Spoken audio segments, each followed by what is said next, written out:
This is David Chen from /film.com, and this is my review of Star Wars The Force Awakens. This review will not contain any spoilers, but it will contain footage from the trailer. When I first heard J.J. Abrams was taking on the Star Wars franchise, I was excited.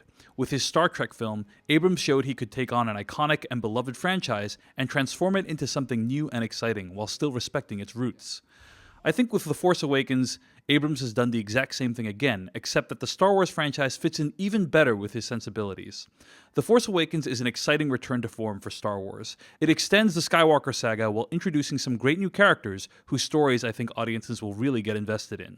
One of the things that Abrams has always been great at is combining practical effects with CG.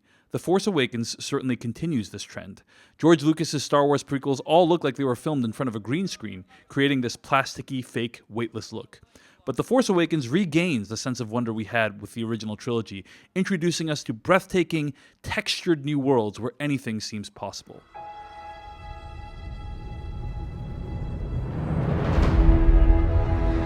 Nothing will stand in our way. I will finish what you started. One thing Star Wars is well known for is its production design, the ships, technology, the creatures, and the overall look of the world. All of these elements are invoked here in The Force Awakens with copious callbacks that are sure to please fans. The juxtaposition of our characters with some of the most iconic film objects of all time is exhilarating and fun to behold. But enough about how the film looks. I won't say anything about the plot of this movie, but I can tell you that it moves. Like Abrams' Star Trek films, it goes rapidly from action-packed set piece to set piece, and the characters are forced to improvise and solve problems on the fly. Watching them do this would be excruciating if you didn't care about the characters, but every single major cast member does some heavy lifting in this film, whether they contribute great comic timing or heart-wrenching pathos.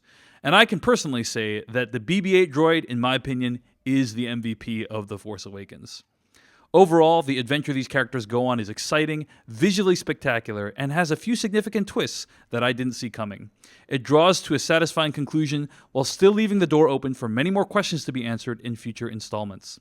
If there's anything I can say I didn't like about this film, it's that it seems to rely a bit too much on Star Wars Episode 4 in a variety of ways, rather than breaking dramatically new ground from a storytelling perspective. But just when I start to feel that The Force Awakens borrowed too heavily from its predecessors, I'd see an X-Wing fighter make a dramatic maneuver, or see a lightsaber fire up, or hear John Williams' legendary score, and the childlike wonder in my heart would activate again in full force. There are stories about what happened. It's true. All of it. It's been over 10 years since we've had a new Star Wars film, and it's been quite a long wait.